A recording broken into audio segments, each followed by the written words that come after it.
Bienvenue dans cette nouvelle série destinée spécifiquement aux étudiants et aux élèves. Cette série est dédiée à Google Doc, un outil pour réussir vos travaux scolaires ou universitaires et qui vous permet de collaborer efficacement avec votre groupe. Google Doc, c'est bien plus qu'un simple traitement de texte. C'est une application gratuite en ligne qui vous permet de créer, modifier et partager des documents à tout moment depuis n'importe quel appareil connecté à Internet. Fini les fichiers perdus et les clés USB contaminées avec des virus. Tout est sauvegardé automatiquement et protégé par les puissants outils Google. Dans cette première vidéo, on va découvrir les compétences de base pour bien démarrer avec Google Doc, comment vous pouvez créer un document, le mettre en forme, écrire des équations mathématiques, collaborer et créer des volets de navigation. Plus tard, on verra comment utiliser Google Doc avec les outils IA de Google pour apprendre n'importe quel sujet. Pourquoi Google Doc? Travaillez en autonomie. Rédigez vos devoirs, prenez des notes, organisez vos idées facilement. Deuxièmement, collaborer en temps réel. Travailler à plusieurs sur un même document, ajouter des commentaires, proposer des modifications si vous travaillez bien sûr en groupe. Troisièmement, organisation et accessibilité. Retrouvez tous vos documents dans Google Drive, accessibles depuis l'école, la maison ou même votre téléphone. Quatrièmement, les outils intégrés. Vous avez un correcteur orthographique, vous pouvez insérer des images, des tableaux, des liens, etc. Nous verrons comment, par exemple, l'insertion d'images peut faciliter la prise de notes. Tout est là pour enrichir en fait vos productions. En plus, on peut intégrer les outils d'intelligence artificielle comme Notebook LM et Gemini comme des assistants pour être beaucoup plus efficace dans son apprentissage. Google Docs, les premiers pas. Se connecter à votre compte Google, créer un document, le nommer et l'enregistrer. Sur ordinateur, Google Docs fonctionne directement en ligne. Pas besoin d'installation. Mais si vous êtes sur smartphone ou bien sur tablette, tu auras besoin de l'application Google Docs pour y accéder facilement. Elle est gratuite et disponible sur Android et iOS. Donc, tu peux travailler où tu veux, quand tu veux. Pour commencer, vous devez vous connecter à votre compte Google. Après, pour accéder à la page d'accueil de Google Docs sur votre navigateur web, vous devez taper https://docs.google.com ou bien avec le lien https://drive.google.com. https://doc.google.com. Là, vous allez tomber directement sur la page d'accueil de Google Doc. Ou bien, vous pouvez aussi accéder à Google Doc via votre Google Drive. Pour cela aussi, il vous suffit de taper https://drive.google.com. Pour créer un nouveau document, vous pouvez cliquer ici sur le signe plus. Ou bien, vous pouvez aussi choisir en fait le modèle que vous voulez. Vous voyez que ici vous avez des modèles qui sont là. Par exemple, si vous voulez créer une lettre, il vous suffit tout simplement de cliquer sur lettre. Ainsi, vous aurez en fait une copie de ce fichier-là. Par exemple, si je veux commencer avec un document vierge, je vais cliquer ici sur plus. Et là, vous allez voir qu'en fait, j'ai un nouveau fichier. Dès que le document s'ouvre, pensez à le renommer en cliquant sur le titre par défaut en haut à gauche. Donc, donnez-lui un nom qui vous convient.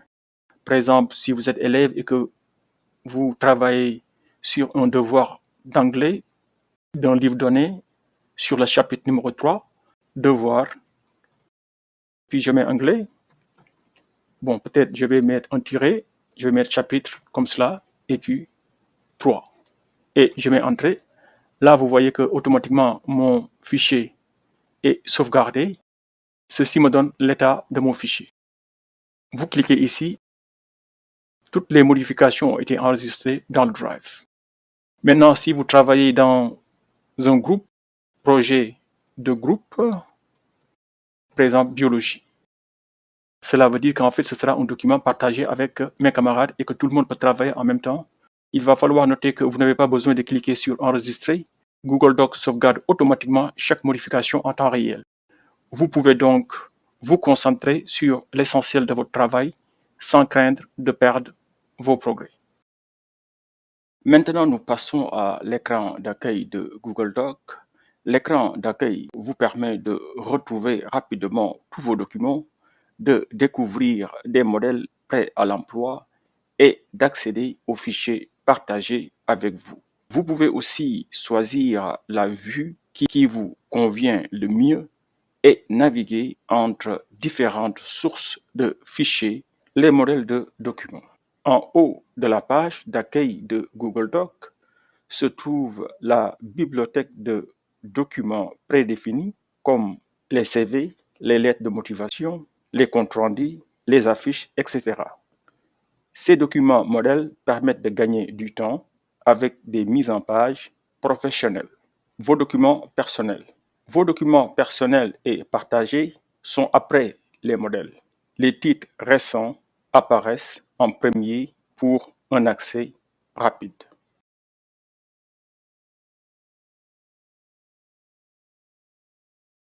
Nous allons examiner la page d'accueil de Google Doc ainsi que les différents modes d'affichage, les options de tri, de filtre et le sélecteur de fichiers. La vue liste offre une présentation compacte des documents avec nom, propriétaire et date de dernière modification. Par exemple, ici, vous voyez que le fichier que nous avions créé, c'est projet de groupe biologie. Voilà le propriétaire, c'est moi. Et puis voilà la date de modification. Après, si vous voulez, il y a aussi une autre vue qui est la vue gris qui vous donne un aperçu visuel de chaque document sous forme de vignette. Si je suis là je suis en mode gris. Ou bien, quand je clique, je vais avoir une vue en gris. Quand je clique, vous voyez maintenant comment les documents sont affichés, comme des vignettes sur mon écran. Ok? Donc, je peux toujours retourner en mode liste pour voir plus de documents. Et puis voilà. Donc, il y a aussi l'option de tri qui vous permet de lister les documents par date de dernière modification ou bien par titre.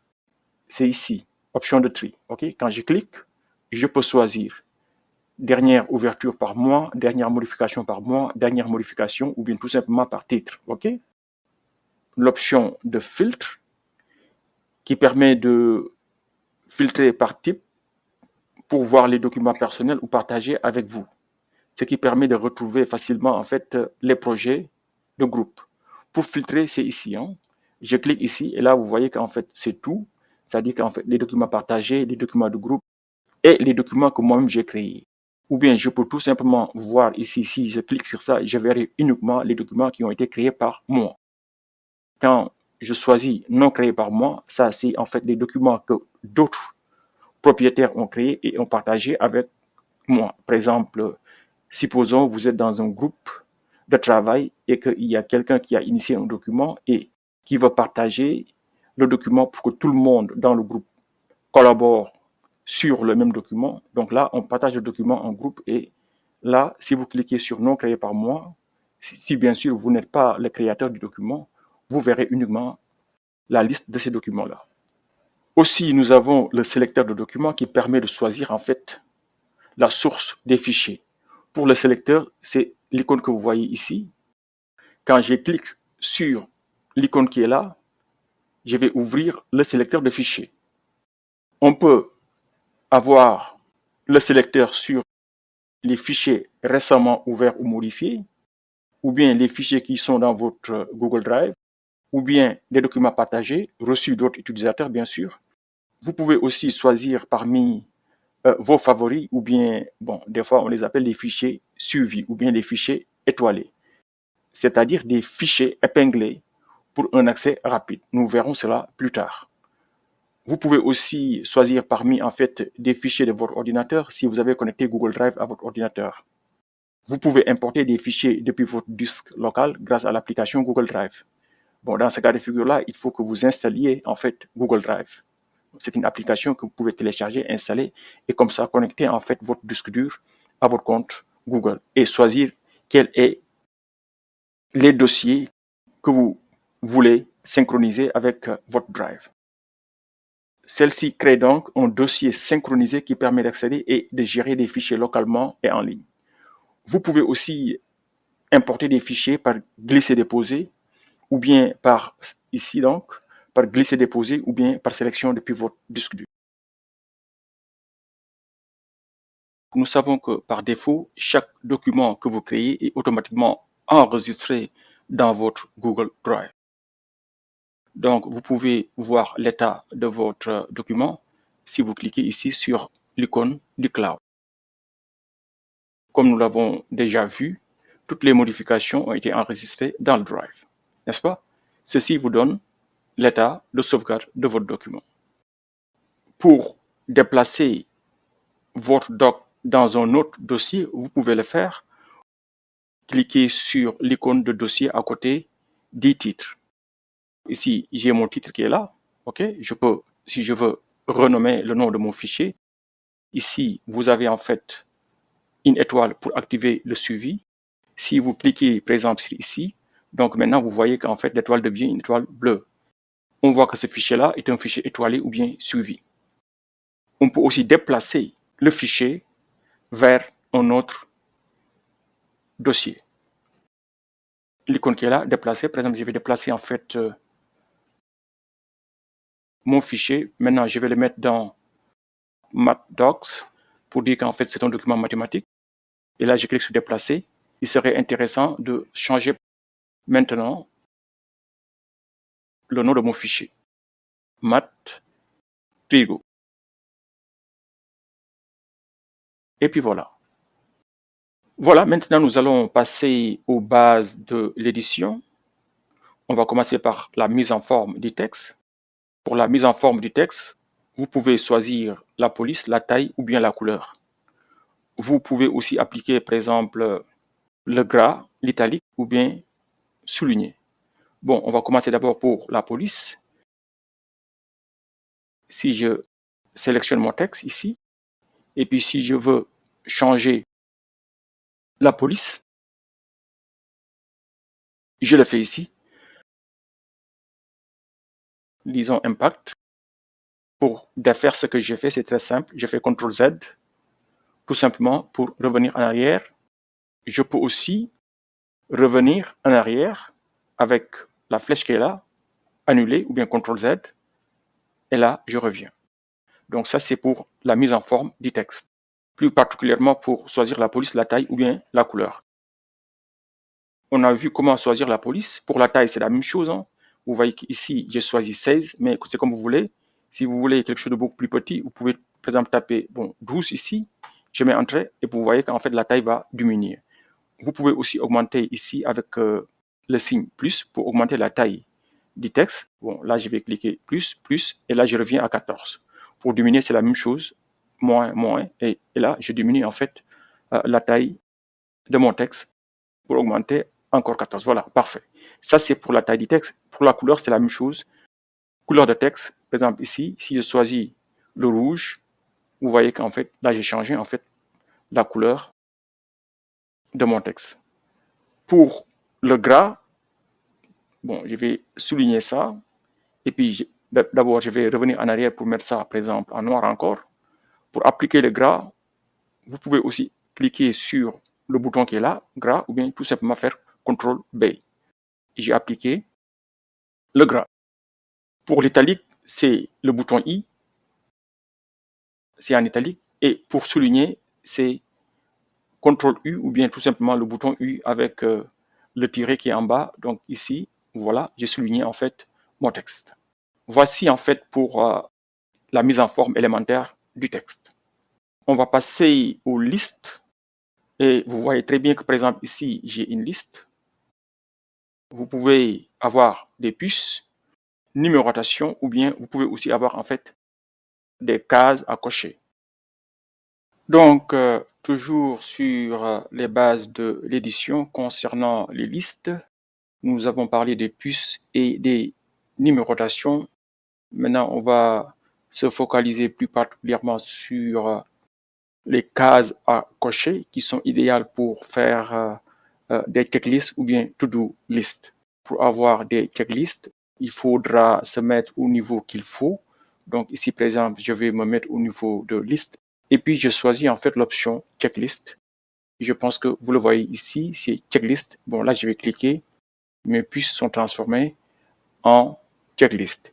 Et là, ce qui est bien avec les checklists, une fois que vous avez fait une chose, imaginons que vous avez une liste de choses à faire et vous voulez barrer ce que vous avez déjà fait sans enlever le texte. Ceci est idéal pour cela. Voilà, je sélectionne ceci et vous voyez qu'automatiquement, je vois qu'en fait, cette tâche-là est déjà faite. Pour le déplacement aussi, je peux cocher et là, vous voyez qu'en fait, là, je peux suivre pas à pas ce que j'ai déjà fait et aussi ne pas cocher ce que j'ai pas encore accompli. Bon, ici, nous l'avons déjà fait. Là, les listes, nous avons déjà parlé de cela. Nous avons parlé de plus de numérotation et de cases à cocher. Donc, il nous reste maintenant à passer à la section suivante, comment appliquer les titres, les en-têtes. Nous venons de commencer les bases de l'édition en commençant par la mise en forme de texte. Nous avons aussi vu comment faire des listes, par exemple les puces, les numérotations et puis les cases à cocher. Maintenant, nous allons passer à ajouter en fait des styles. Comment ajouter des titres et des en-têtes. Pour cela, il faut utiliser le menu style, plusieurs styles. Vous avez normal, vous avez titre, sous-titre, titre 1, titre 2, titre 3, etc.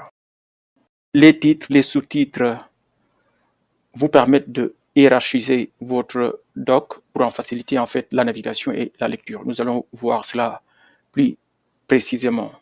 J'ai un texte, par exemple ici, comme vous voyez, fonction circulaire, je veux ajouter ici un titre de niveau 1. Comme vous l'avez vu, j'ai mis H1.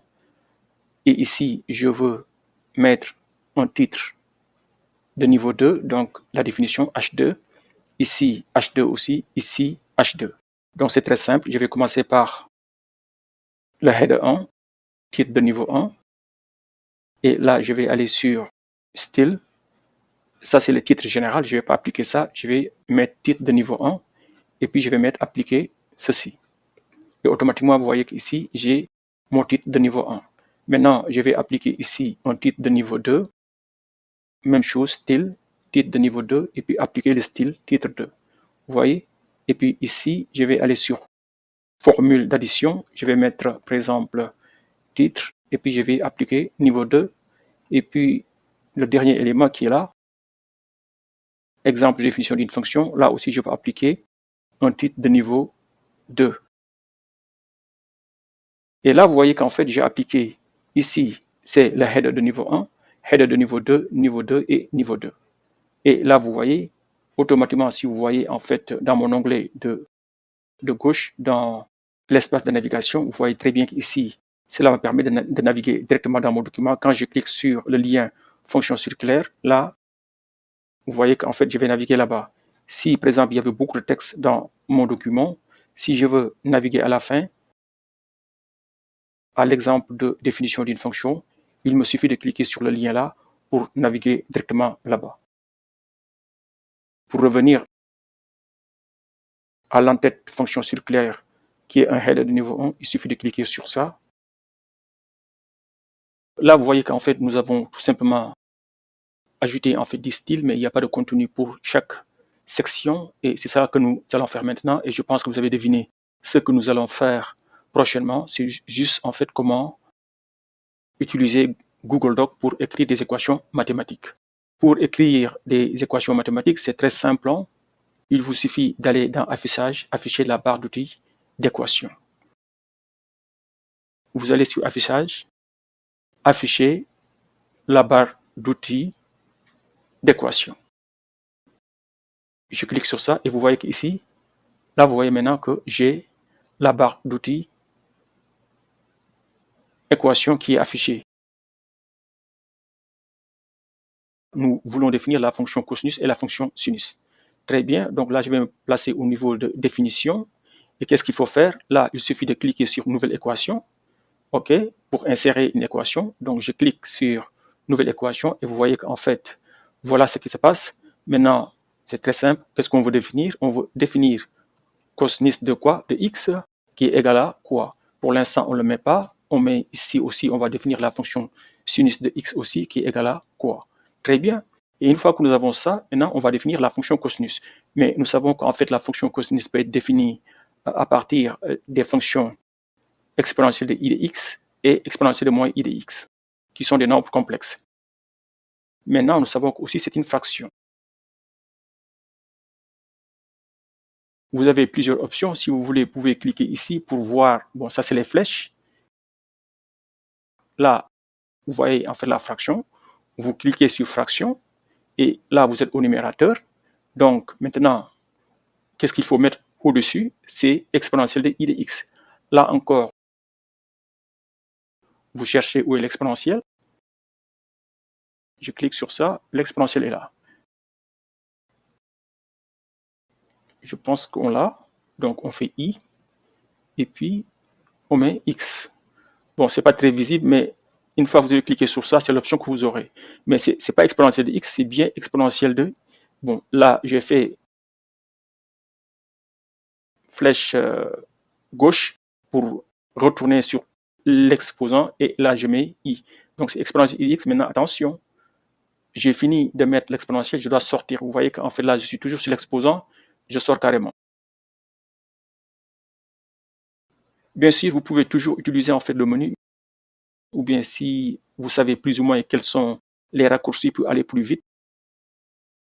Là, je vais faire plus, et puis l'exponentielle, ajouter e, l'exposant.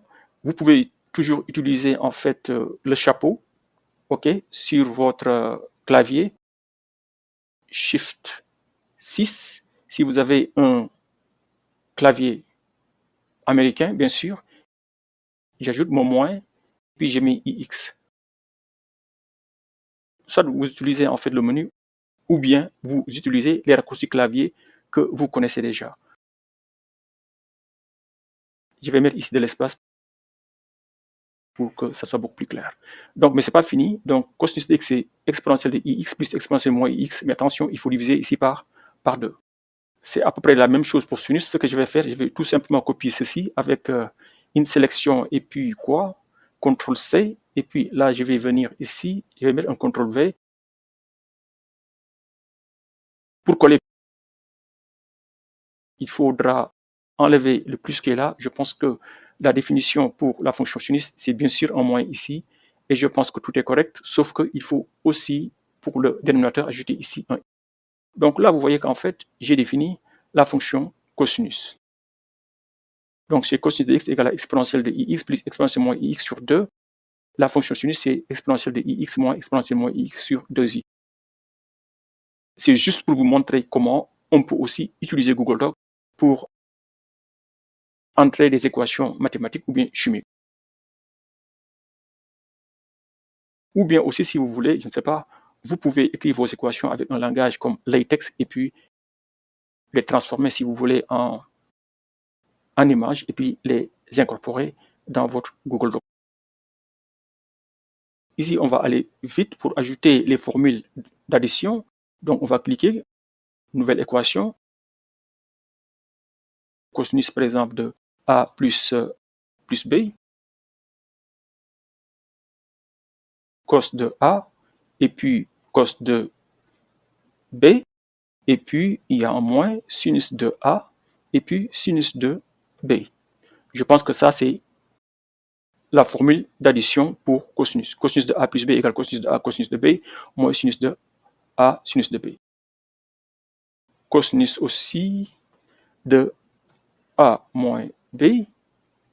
Oups, attention, là vous avez vu qu'en fait, je n'ai pas une équation parce que je suis sorti. Je vais tout simplement cliquer pour ajouter une nouvelle équation si vous voulez. Bon, pour aller vite, ce que je vais faire, je vais sélectionner ceci, CTRL-C, je descends ici, j'ai la marque d'une nouvelle équation, je peux coller ici. Maintenant, ce que je veux, c'est pas A plus B, je veux A moins B, et puis cos A moins B, c'est cosinus de A, cosinus de B. Au lieu de plus ici, je pense que on va enlever ça, ça va faire plus. Et je pense que ceci est correct. Voilà. J'ai les deux formules d'addition pour la fonction cosinus, cos A plus B et cos de A moins B. Bon, pour cos A moins B, c'est cos A cos B plus sinus A sinus B.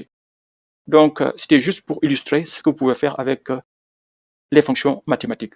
Autre chose, vous pouvez aussi insérer, par exemple, ici, une définition de fonction. C'est juste pour utiliser d'autres outils. Par exemple, imaginons si on a, bon, il faut d'abord insérer l'équation, bien sûr. Imaginons j'ai une fonction h de x qui est égale à quoi? Une fraction, par exemple, disons 1 demi. Attends, je vais expérimenter quelque chose. Ça ne marche pas. Donc, là, je vais utiliser plutôt, en fait, la fonction latex. Voilà, j'ai h de x égale à, et puis je mets, bon, si vous connaissez latex, donc la barre oblique de haut vers la droite, donc c'est pas le slash, mais le anti-slash. Donc comme ça, et puis je mets frac. Automatiquement, quand je fais ça, ça va se transformer automatiquement en fraction. Donc je peux enlever, en fait, la colère qui est là-bas. Et puis je mets quoi? Je mets 1 sur, il faut aller maintenant en bas. Oups, je suis sorti, je reviens. Je mets 1 sur 2, par exemple, et je sors de ça. Maintenant, si je veux mettre, par exemple, la racine carrée, bon, si vous voulez, vous pouvez aller la chercher ici. Et bon, je mets la racine carrée. Voilà, je suis dans la racine carrée. Par exemple, c'est 1 demi de racine carrée de ax carré plus bx plus c. Et là, je vais mettre tout simplement ax. Et puis, pour le carré, je vais utiliser le chapeau. Et puis, je vais mettre 2. Je sors, je mets plus bx, je mets plus c, par exemple. Et puis là, je peux sortir et cliquer en dehors pour finir mon équation. Quelques illustrations pour vous montrer que vous pouvez aussi avoir des équations mathématiques dans votre Google Docs, si bien sûr vous avez la barre d'outils équation. Voilà, nous avons vu comment faire la sauvegarde de notre document. Nous avons aussi vu les bases de l'édition. Maintenant, nous allons passer à la notion de collaboration. Donc, nous allons voir comment Google Docs facilite le travail en groupe grâce à des outils de collaboration simples et efficaces. Particulièrement, nous verrons comment partager un document avec notre équipe. Nous allons aussi voir comment définir les autorisations. Donc, les autorisations possibles sont le mode lecteur, commentateur ou bien éditeur. Nous allons voir cela en détail. Nous verrons aussi comment ajouter et répondre aux commentaires, comment voir qui travaille directement en ligne et nous allons voir comment discuter en direct avec d'autres coéquipiers et comment nous allons activer le mode succession. Pour partager un document avec ton équipe, il suffit de cliquer sur le bouton partager en haut à droite du document et puis vous ajoutez les adresses email des membres. Ici, si vous cliquez sur le bouton qui est là, à côté de la photo de profil, vous cliquez sur partager. Et là, par exemple, ici, j'ai mis l'adresse email du coéquipier et puis je choisis en fait son niveau d'autorisation. Si vous voulez envoyer aussi une notification à la personne, vous pouvez écrire ici un message et puis Google Doc va envoyer ce message-là sous forme de message électronique. Il est aussi possible de générer en fait un lien pour un partage beaucoup plus large, pour un accès rapide. Pour ce faire, il suffit de cliquer sur ce lien-là que vous voyez ici, copier le lien et cela vous permettra de le partager dans un groupe beaucoup plus large, partout où vous pouvez insérer en fait un lien. Maintenant, nous avons parlé de comment définir les autorisations. On va y revenir. Il suffit de cliquer sur l'option qui est là et là, vous choisissez en fait le bon niveau d'autorisation, soit lecteur, donc la personne peut seulement consulter le document, commentateur, la personne peut ajouter des commentaires sans modifier le texte, ou bien l'autorisation éditeur qui permet à la personne de modifier le contenu, ajouter des éléments et de gérer aussi les commentaires. Maintenant, il faut faire très attention, il faudra bien choisir le niveau pour chaque membre qui travaille dans le projet. Il y a aussi d'autres paramètres de configuration par rapport aux autorisations. Le lien qui est là, paramètres. Et là, vous pouvez aussi ajuster les paramètres pour chaque type de document que vous partagez. Ici, vous voyez qu'en fait, toutes les options autorisent les éditeurs à modifier les autorisations et à partager. C'est-à-dire qu'en fait, si vous partagez le document avec quelqu'un, cette personne-là peut aussi partager avec quelqu'un d'autre. Personne autorisée à télécharger, copier, à imprimer. Là, bon, vous partagez un document avec quelqu'un. Si vous laissez, par exemple, les éditeurs et les commentateurs et les lecteurs le choix, ils pourront aussi soit télécharger, copier ou imprimer le document. Maintenant, si vous voulez limiter en fait ces options-là, il suffit tout simplement de les désactiver. De même, si vous ne voulez pas que les personnes téléchargent, copient ou bien impriment le document, vous désactivez ça. Les personnes-là ne pourront pas copier ou imprimer le document. Et présent, pour finaliser le partage, il vous suffit d'écrire les messages de notification que tous les membres de l'équipe recevront. Voici le document initial Matrigo pour l'équipe. Et puis, une fois que j'ai cela, il me suffit de cliquer sur, bien sûr, après avoir bien défini le niveau d'autorisation et configurer mes paramètres ici. Par exemple, je ne permets pas aux autres de modifier les niveaux d'autorisation, ni aux éditeurs de télécharger, copier, imprimer le fichier, ou bien même les commentateurs et les lecteurs de faire de même. Et une fois que vous avez les bons niveaux de configuration, c'est à vous maintenant de revenir ici, d'écrire le message et puis cliquer sur envoyer. Par exemple, là, je vais faire envoyer pour envoyer la notification. Voilà, toujours dans la rubrique collaboration, nous avons déjà vu comment faire le partage, comment définir les autorisations. Maintenant, nous allons voir comment faire des commentaires et comment répondre à ces commentaires-là. Pour faire un commentaire, il suffit de sélectionner une partie du texte concerné, puis cliquer sur l'icône commentaire. Donc, par exemple, ici, si je veux faire un commentaire, je peux souligner, par exemple, ici, dans mon cas, le texte commentaire. Et là, vous voyez qu'en fait, vous avez des options. La première option en haut, c'est ajouter un commentaire. Donc là, je peux cliquer sur plus ici. Et puis là, je mets le commentaire que je veux. Là, par exemple, j'ai un texte que je vais adresser à cette personne-là. Donc, je lui demande de poser une question, de proposer une amélioration ou bien de donner un avis. Donc, les commentaires vous permettent de poser des questions, proposer des améliorations ou bien donner un avis. Tous vos coéquipiers peuvent répondre directement dans le fil de discussion.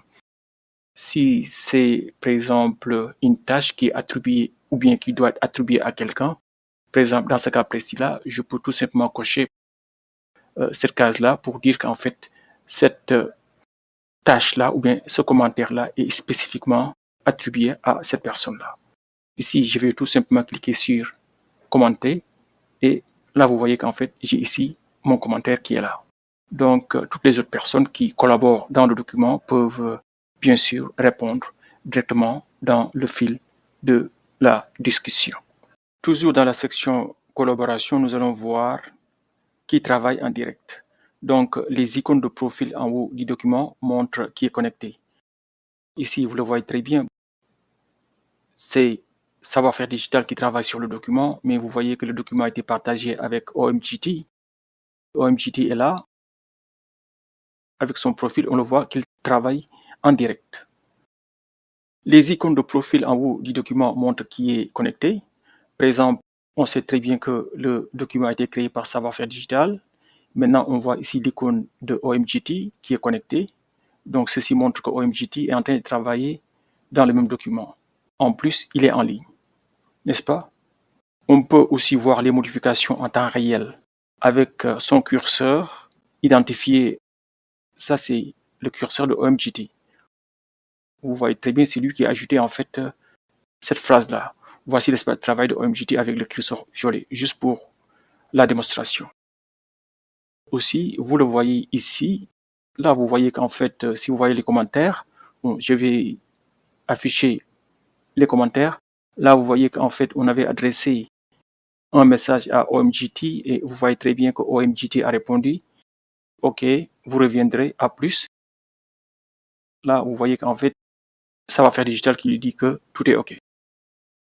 Donc, si plusieurs personnes sont connectées, Nous avons une fenêtre de chat qui s'ouvre, sinon on peut aussi l'ouvrir. Ceci est pratique pour échanger rapidement sans quitter le document. Donc on est en train de travailler sur le document, mais on peut en même temps ouvrir en fait un espace pour pouvoir discuter rapidement en ligne. Bon, là nous avons les commentaires, hein, mais si par exemple nous voulons avoir en fait un chat, il suffit de cliquer sur ce bouton-là, chat. Donc vous pouvez émettre des commentaires si la personne n'est pas en ligne, mais une fois que la personne est en ligne, je pense que c'est préférable de pouvoir discuter avec la personne. Ainsi, sans quitter le document, vous pouvez aussi discuter. Et d'ailleurs, même si vous voulez, vous pouvez même démarrer une vidéoconférence si en fait cela est nécessaire. L'icône de la vidéo qui est là, je peux démarrer une nouvelle réunion. Ou bien, bon, si on m'a envoyé un code, utiliser un code de réunion. Là, je vais revenir sur mes commentaires. Il y a aussi un mode qui est intéressant, c'est le mode suggestion. Donc, on peut activer ce mode-là pour proposer des modifications qui apparaîtront comme des propositions que les autres peuvent accepter ou refuser. Par exemple, ceci est idéal pour améliorer un texte sans pour autant écraser le travail original.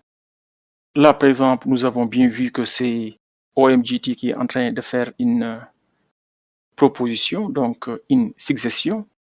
Il a sélectionné le texte qu'il veut. Maintenant, il va aller sur suggestion. Donc là, vous avez bien vu que OMGT a fait une suggestion. Bon, ce qui était, voici l'espace de travail de OMGT avec le curseur violet. Il a tout simplement mis espace OMGT, ok?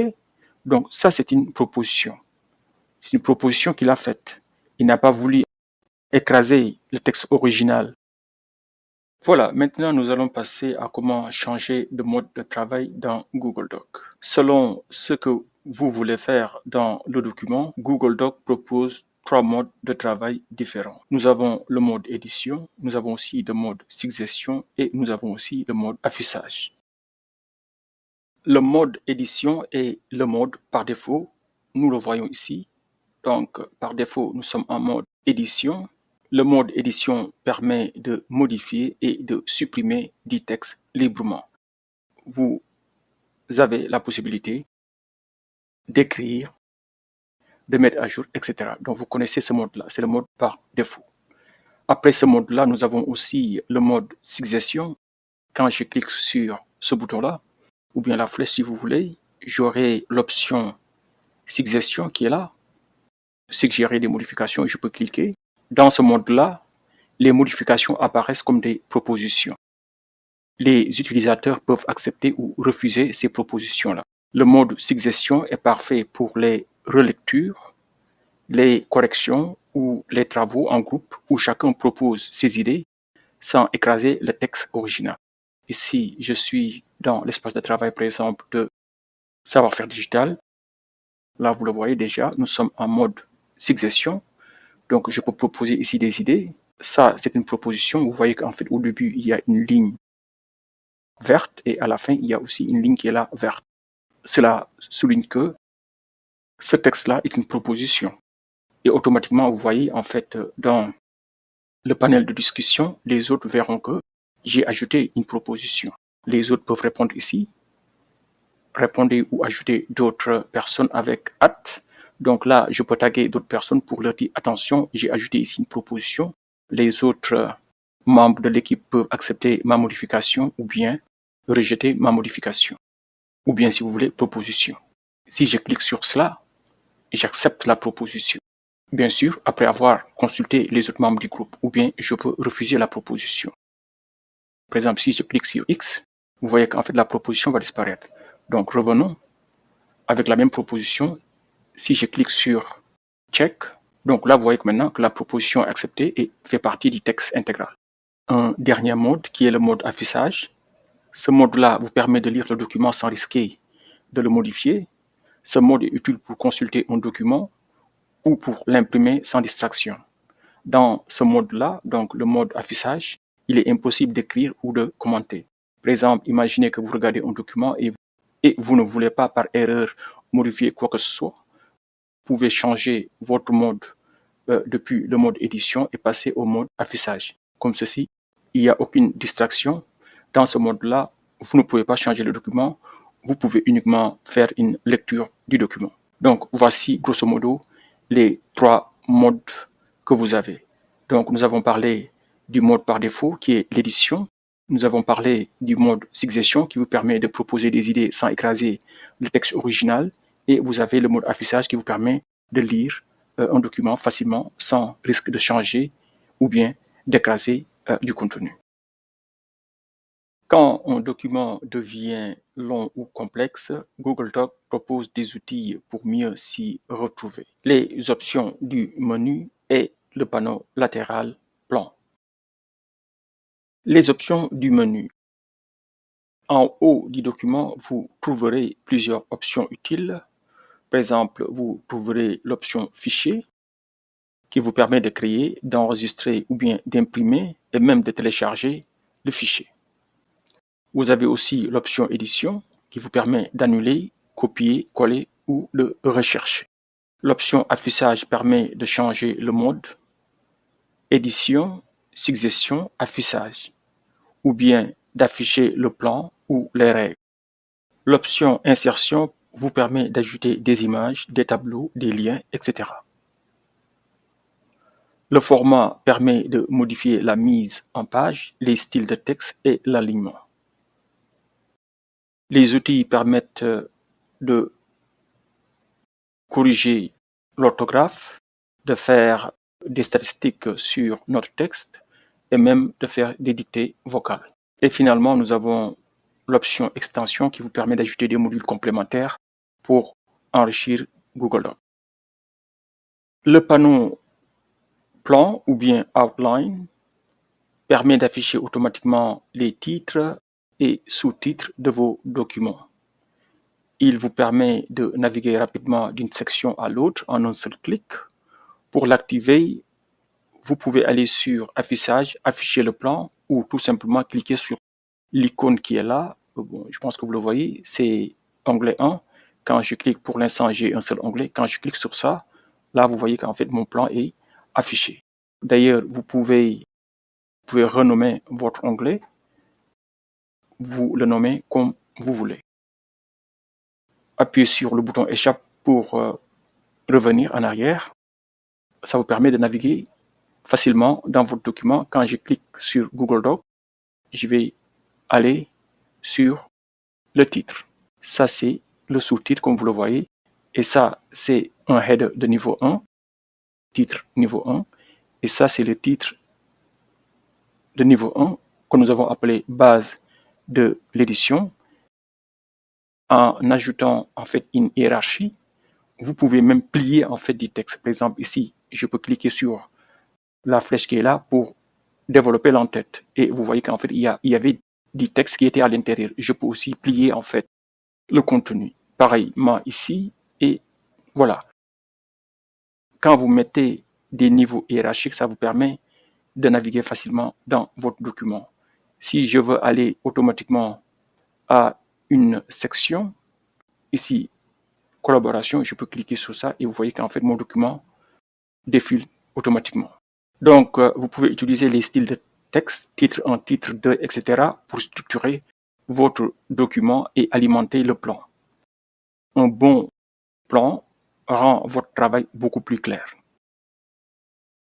Le menu fichier et ses options essentielles pour gérer le document. Google Docs propose plusieurs réglages dans le menu fichier pour personnaliser le document, le rendre accessible hors ligne et consulter ses informations principales. Pour la mise en page du document, vous pouvez accéder aux options de mise en page via le menu Fichier, Configuration de la page. Si je suis sur le menu Fichier, Configuration de la page, et là, vous avez les options de configuration. Vous avez l'option page qui est là. C'est le format classique avec les marges, les sauts de page et les numérotations.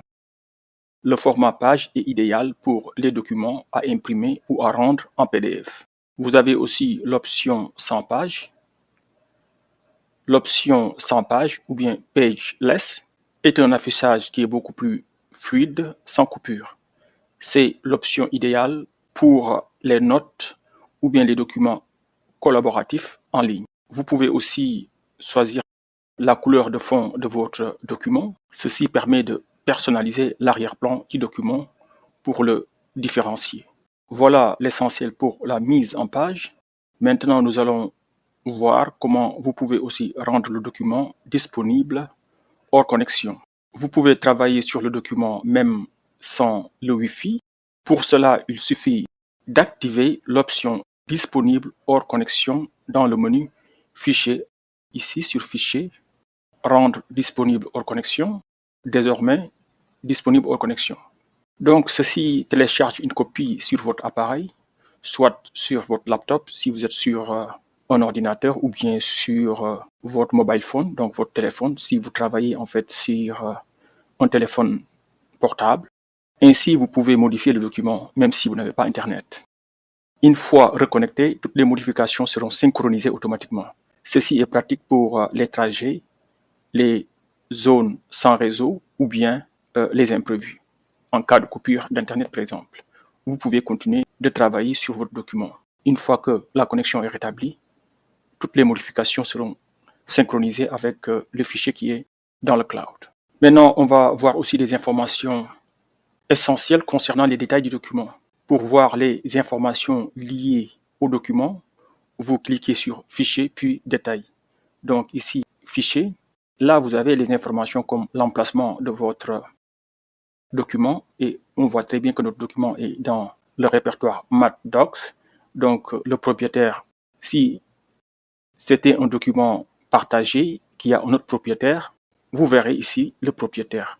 Donc ici, vous verrez aussi la date de modification et puis la date de création. La date de modification, c'est la date de dernière modification, bien sûr. Voilà, avant de finir, nous allons parler un peu des raccourcis clavier qui vous permettent de gagner du temps. Donc, pour voir tous les raccourcis clavier, il vous suffit de faire CTRL plus //, ok? Donc, on peut aller plus vite dans Google Docs sans passer par les menus. Les raccourcis clavier sont là pour ça. Le raccourci magique à connaître, c'est CTRL plus /. Si vous avez oublié un raccourci clavier, ce raccourci ouvre une liste complète des raccourcis disponibles directement dans votre document. Donc, vous n'avez pas besoin de mémoriser tous les raccourcis clavier. Quelques exemples utiles pour la mise en forme. CTRL B, c'est la mise en gras. CTRL I, c'est pour mettre en italique. CTRL U, c'est pour souligner. CTRL SHIFT L, c'est pour aligner à gauche. CTRL SHIFT E, c'est pour centrer du texte. CTRL SHIFT R, c'est pour aligner à droite. CTRL SHIFT 7 ou bien 7, c'est créer une liste numérotée. Et puis CTRL SHIFT 8 pour créer une liste à puce. Je pense que ceci vous permettra d'aller beaucoup plus vite sans passer par le menu. Bien sûr, si vous êtes un as du clavier.